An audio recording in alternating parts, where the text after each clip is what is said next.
समाज कल्याण विभाग भर्ती। समाज कल्याण विभाग की ओर से भर्ती आई है। पद का नाम है चौकीदार मैनेजर आया कार्यकर्ता। ये जो भर्ती आई है इसके लिए आपका किसी भी प्रकार का फीस नहीं है, नो एग्ज़ाम। इसमें डायरेक्ट आपका भर्ती होगा और किस तरह से यह भर्ती होगी वह सारी जानकारी हम आपको बताएंगे। इसका फुल डिटेल नोटिफिकेशन हम आपको समझाएंगे, तो आप वीडियो को बिना स्किप किए शुरू से लेकर अंत तक देखिएगा, आपको सारी जानकारी समझ में आ जाएगी। अगर आपको वीडियो पसंद आएगा तो आप चैनल को सब्सक्राइब कर दीजिएगा, वीडियो को लाइक कर दीजिएगा और ज़्यादा से ज़्यादा लोगों तक शेयर कीजिएगा ताकि अन्य लोगों की भी मदद हो सके। समाहरणालय पटना, जिला बाल संरक्षण इकाई पटना, यह इसी के तहत यह भर्ती आई है। अब आइए हम बात करते हैं यहाँ, जैसे देख सकते हैं किन किन पदों पर भर्ती आई है। तो ये जो पहला पद रहने वाला आपका मैनेजर कोऑर्डिनेटर का, इसमें 5 पद है और इसके लिए कैटेगरी वाइज हम बात करें तो अनरिजर्व्ड के लिए 2, ईबीसी के लिए 1, अनरिजर्व्ड एफ के लिए 1, एससी के लिए 1। मानदेय अगर हम बात करें तो 23,170 इसमें रहने वाला है। उम्र 25 से 45 वर्ष के लोग इसके लिए अप्लाई कर सकते हैं। शैक्षणिक योग्यता समाजशास्त्र, समाज कार्य, मनोविज्ञान, विधि अथवा अन्य किसी सामाजिक विज्ञान विषय में स्नातक, आपने अगर ग्रेजुएशन कर रखा हो, अथवा स्नातक के साथ किसी भी मान्यता प्राप्त विश्वविद्यालय या प्रतिष्ठित संस्थान से बाल संरक्षण, काउंसलिंग, बाल विकास में डिप्लोमा की डिग्री या सर्टिफिकेट प्राप्त, तो आप इसके लिए एलिजिबल होंगे। अनुभव भी यहाँ बोला गया है, जैसे सामाजिक विकास क्षेत्र में कार्य करने का कम से कम 2 वर्षों का अनुभव आपके पास होना चाहिए। किशोर न्याय अधिनियम के अधीन बाल देख रेख संरक्षण अथवा प्री स्कूल में कार्य अनुभव को प्राथमिकता दी जाएगी। अगर आपके पास ये है तो आपको प्राथमिकता दिया जाएगा। एमएस ऑफिस पर कार्य करने के साथ हिंदी एवं अंग्रेजी लिखने एवं बोलने की क्षमता आपके पास होनी चाहिए। अगर आप मैनेजर कोऑर्डिनेटर पद के लिए अप्लाई कीजिएगा तो यह सारी योग्यता आपके अंदर होनी चाहिए। दूसरा पद का नाम है सामाजिक कार्यकर्ता सह अर्ली चाइल्डहुड एडुकेटर। इसके लिए 5 पद पर वैकेंसी है। कैटेगरी वाइज भी यहाँ दिया गया है। इसका जो मानदेय रहने वाला है 18,536 रुपये। 22 से 45 वर्ष के लोग इसके लिए अप्लाई कर सकते हैं। इसका एजुकेशनल क्वालिफिकेशन समाज कार्य, मनोविज्ञान या अन्य किसी भी सामाजिक विज्ञान विषय में स्नातक के साथ विषम परिस्थितियों में रहने वाले बच्चों के साथ 1 वर्ष का कार्य अनुभव भी यहाँ मांगा गया है। यानी कि आपका ग्रेजुएशन के साथ साथ बच्चों के साथ बिताए गए समय का अनुभव भी यहाँ बोला गया है। सरकार उसके बाद देखिए, किशोर न्याय प्रणाली के साथ कार्य अनुभव को प्राथमिकता दी जाएगी। अगर आपके पास ये है किशोर न्याय प्रणाली के साथ कार्य अनुभव को प्राथमिकता दी जाएगी, अगर आपके पास है तो आपको प्राथमिकता दिया जाएगा। हिंदी एवं अंग्रेजी लिखने पढ़ने एवं बोलने की क्षमता आपके पास होनी चाहिए। तीसरा पद का नाम है नर्स। नर्स में 5 पद पर वैकेंसी है। 11,916 रुपये इस पद के लिए आपको मिलेगा। 45 वर्ष अधिकतम आयु सीमा रहने वाली है। सरकार भारतीय नर्सिंग परिषद द्वारा मान्यता प्राप्त नर्सिंग संस्था से नर्सिंग में इंटरमीडिएट की डिग्री आपके पास होनी चाहिए। हॉस्पिटल स्वास्थ्य सुविधा में कम से कम 1 वर्ष का कार्य अनुभव होना चाहिए। चिकित्सक अंशकालिक के लिए 5 पद पर वैकेंसी है। इसके लिए एमबीबीएस की डिग्री बोला गया और कार्य अनुभव आपका रेफरल में होना चाहिए।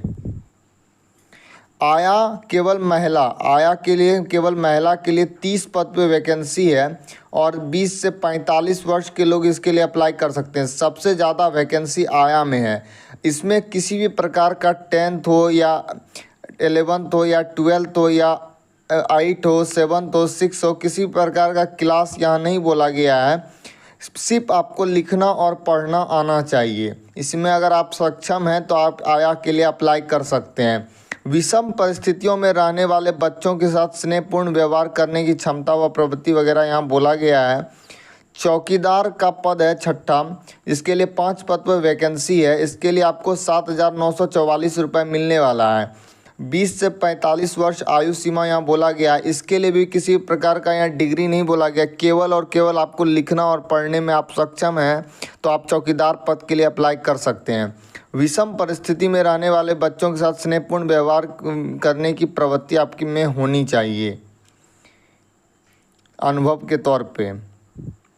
यहाँ बोला गया इच्छुक एवं योग्य उम्मीदवार आवेदन पत्र, बायोडाटा, फोटोग्राफ, सभी शैक्षणिक योग्यता प्रमाण, अंक पत्र, अनुभव प्रमाण पत्र, जाति प्रमाण पत्र, आरक्षण के लाभ हेतु आवासीय प्रमाण पत्र की स्व अभिप्रमाणित छायाप्रति निबंधित डाक द्वारा कार्यालय सहायक निदेशक जिला बाल संरक्षण इकाई द्वितीय तल विकास भवन गांधी मैदान पटना के पते अथवा ईमेल पर विहित प्रपत्र में भेज सकते हैं। यानी कि आपको फ़ोटो कॉपी जितने भी डॉक्यूमेंट यहाँ बोला गया है, जैसे कि यहाँ पे जैसे अंक प्रमाण पत्र हो गया, शैक्षणिक योग्यता में बायोडाटा, फोटोग्राफ्स वगैरह पे आपका सिग्नेचर करके यानी स्व अभिप्रमाणित हुआ हो गया डॉक्यूमेंट, उसको आप डाक के द्वारा यहाँ जो पता बताया गया है बाल विकास भवन गांधी मैदान, पिन कोड यहाँ बताया गया, इस पर आप भेज सकते हैं। अथवा यहाँ ईमेल आईडी दिया गया है, आप ईमेल आईडी पे ये डॉक्यूमेंट को पीडीएफ के रूप में बनाकर, साथ में यहाँ एक फॉर्म जो दिया गया उसको भी सारा चीज़ फिल करके पीडीएफ बना के आप इस ईमेल आईडी पे भेज सेंड कर। अब आइए हम बात करते हैं आयु की गणना। आयु जो आपका होगा 1/8/2023 को जितना यहाँ बोला गया है उतना आपका यहाँ पूर्ण होना चाहिए। ये है इसका, देख सकते हैं आवेदन फॉर्म इसी प्रकार का रहने वाला है, जिसमें कि पद का नाम, जिस पद के लिए आप अप्लाई कीजिएगा, आवेदक आवेदिका का नाम हिंदी एवं अंग्रेजी में, पिता पति का नाम, पिता अथवा पति का नाम, माता का नाम, लिंग, जन्म तिथि, कोटि, ग्राम, पोस्ट, थाना, जिला, राज्य, pin code, mobile number, email ID, पत्राचार का पता जहाँ पे आप भेजना चाहते हैं, जिला। उसके बाद यहाँ शैक्षणिक योग्यता में जैसे आपने मैट्रिक या समकक्ष कर रखा हो तो वो यहाँ भरना हो, किस बोर्ड से आपने किया, विषय क्या था, किस वर्ष आप उत्तीर्ण हुए हैं, आपका पूरा अंक कितना मिला, कितना अंक का एग्ज़ाम हुआ, उसमें आप कितना प्राप्त किए, उसका प्रतिशत क्या है। इसी तरह से हर एक बिंदु को आपको फिल कर लेना है। इसी प्रकार से यहाँ बोला गया कंप्यूटर क्षेत्र में ज्ञान है या नहीं, इसको हाँ या ना यहाँ पे आपको करना होगा। अगर प्रमाण पत्र है तो उसको आपको संलग्न इसमें कर देना होगा फॉर्म के साथ। इसको तो चाहे आप ऑनलाइन भी सेंड कर सकते हैं या जो यहाँ पता दिया गया है उस पर आप सेंड कर सकते हैं। जितना भी डॉक्यूमेंट है सारा को आपको लिफाफ ले लेना है और लिफाफ पे आपको जो यहाँ दिया गया है उसका जो है आपको लिखना होगा कि किस पद के लिए आप आवेदन कर रहे हैं, नोटिफिकेशन में दिया गया है उसका किस तरह से आपको भेजना है।